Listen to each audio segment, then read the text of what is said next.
Based on what you've just said here, it sounds to me you got precisely the reaction you wanted by wearing that hat. I didn't want a reaction. You wanted a reaction. No. You knew there was going to be a reaction. I knew there was going to be a reaction, but I'm just living my life day by day, doing what I feel and what the Spirit calls upon me to do. But it also opens up this dialogue that you're not apologizing, because everybody else, when they make a statement like that, they end up apologizing because they're so worried about what people say on social media. Well, you know why? You know why when I went to visit him the first time, right after the election. Yeah, and I took the tweets down and everything. Yeah. Because I was drugged the fuck out, bro. I was drugged out. I was on opioids. 2 days after I got off of opioids, and I was addicted to opioids, 2 days I got off of opioids, I'm in the hospital, right? I'm taking hey, everyone listen to this, please. 2 days before I was in the hospital, I was on opioids. I was addicted to opioids. I had plastic surgery because I was trying to look good for y'all. I got liposuction because I didn't want y'all to call me fat like y'all called Rob at the wedding and made him fly home before me and Kim got married. I didn't want y'all to call me fat, so I got liposuction, right? And they gave me opioids, right? And I started taking 2 of them and then driving to work on the opioids, right? Then my boy, and I'd always ask my boy, you know, to hand me if it's, you know, we on tour, give me some weed, blah, blah, blah. So he had to go give me the opioids. And there was talks amongst my camp, like, Ye's popping pills, right? So when he handed this to me, he said, you know this is used to kill genius, right? So I didn't take it. 2 days later, I'm in the hospital. I was taking 2 pills a day at that time. When I left the hospital, how many pills you think I was given? 7. I went from taking 2 pills to taking 7. So the reason why I denounced, why I dropped those tweets and everything, because I was drugged the fuck out, bro. And I'm not drugged out. These pills that they want me to take 3 of a day, I take 1 a week, maybe 2 a week. Y'all had me scared of myself, of my vision. So I took some pills so I wouldn't go to the hospital and prove everyone right.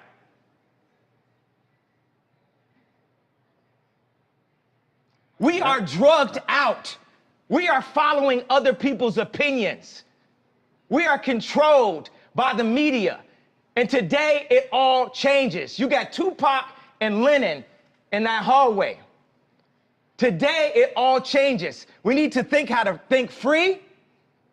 We need to be free thinkers. Then we need to learn how to feel free.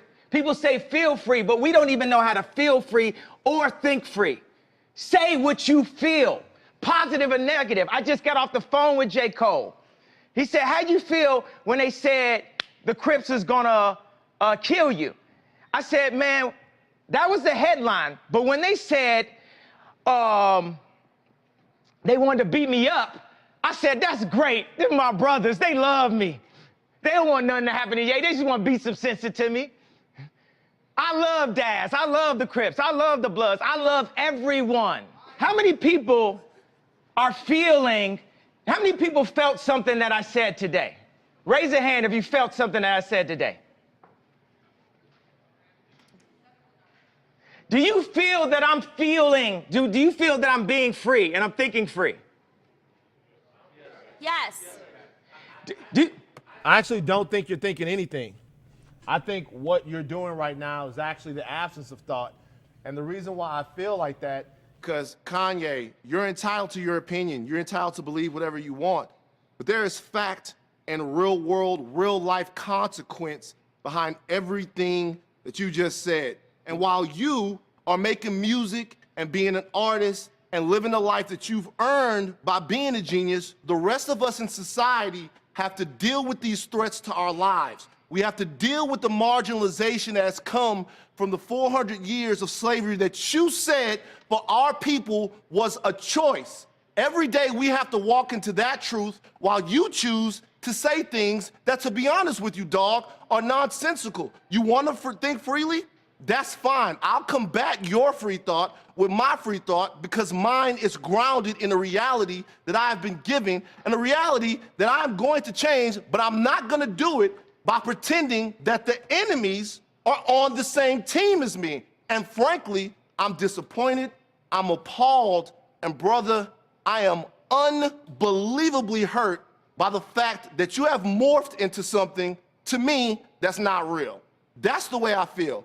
Stand on all the coffee tables you want to stand on, say whatever you want to say, but don't throw a stone, then hide your hand like the rest of us are just gonna swallow it. Yay, be yay, I'm off it, forever. Do you, but remember, the life that I live is as a real person, an actual person. Now the thing is, he said grounded in reality. This reality has been forced upon us. It is a choice, just like when I said slavery is a choice. The reality, we can make our own reality. We can talk about history, but not too long. We need to talk about our now, because we can fix and start loving each other now. When I say we have no enemies, we don't have enemies. Black people have a tendency to focus and march when a white person kills a black person or wears a hat, but when it's 700 kids being killed in Chicago, it's okay. It's okay for blacks to kill blacks. But if it's a white thing... I don't think anybody's saying that's okay. There's been more focus and more marches that is a lie. About whites that. killing blacks than kids in Chicago killing each other. That's a lie. There are black people working... There are no marches. Over 90% of black people getting killed are killed by other blacks. That's a fact. The black homicide rate is a fact. That is a fact. Black on black crime is a fact. But there are black people. Okay, wait a second. Now this is a problem. Wait a second. We have to. You're too far. You have to be closer to me. I'm here right now. There are black people working every single day. Brother, don't scream because it will make us look. Crazy. I don't care how we look in front of this. You're talking some bullshit. No, when you scream, and you don't talk, it doesn't look right. Let me just say something. Let me impart this upon you. Okay, this is a perfect example of what I'm talking about, because these are two different versions of somebody else's truth. This is two different versions of somebody else's truth. So he gets up and he's talking slavery, right? Okay, I'm not enslaved, so that it's like I don't mean to insult his reality. No, Kanye, come on over. I just wanted to give him a hug. Right. Like I don't mean to. No. I think he might want to fight me, but I want to give him a hug. Okay, but like. Let's finish the conversation and then we'll... What Kanye just I love you, and I want to give you a hug. I feel like you want to fight me right now, but I love you. I don't fight with my fist, man. I've been through that. This is what I'm saying. So if I come over there, you're not going to fight me? No, I'm not going to hit Kanye West and TMZ.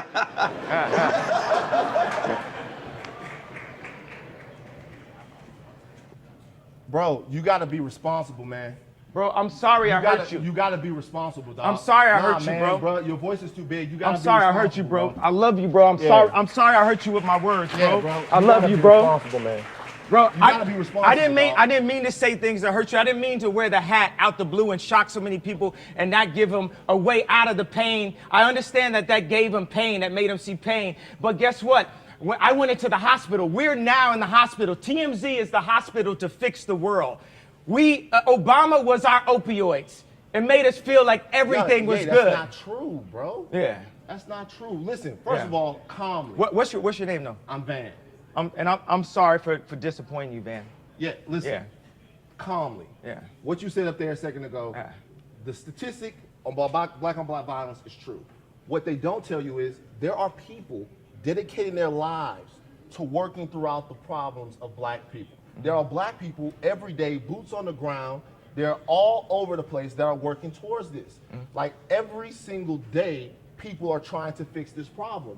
The narrative that black people don't care about black lives until a white person takes them is false.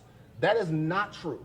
But the problem is the people that are doing this work in communities every day, guys all over the place, they don't get the type of reverence, they don't get the type of shine, they don't get the type of light spotted on them, the spotlight, should I say, that other people do. Those people are the ones that need to be empowered, the people that can help Chicago, that can help South Baton Rouge, that can help those places, that are working there every day. They doing it and they dedicating their lives to it. But they don't get big up by rappers, they don't get invited to things, they do it for nothing because they have to. So what I'm trying to say is while we're having all of these conversations about stuff that gets covered on the news, who's gonna talk about what doesn't get covered on the news? Like to me, for a lot of years, the dude that inspired me to be more than what I was in Baton Rouge, that was you. Ask everybody in this room for years. Ask everybody in here how many times we've had a Kanye West story and I've stood there, the only person to defend Kanye West because what you meant to me. And then after that, you slap me in my fucking face by getting next to people who mean me harm and who don't even care about being honest about the fact that they mean me harm. I think that we have to get next to everyone. We don't like Trump. We have to talk to them. We have to talk because Trump is a human being also, and he's in a very powerful position, and he's doing a lot of things to actually help business owners be able to go past all these fake laws and rules and things. I mean, candidates can give you the facts better than that, but we need to speak to people. Einstein says the definition of insanity is doing the same thing, expecting a different result. So we keep on saying, I hate you, fuck you, fuck you, fuck you. How are we gonna get a different result out of hate? Why don't we just try love?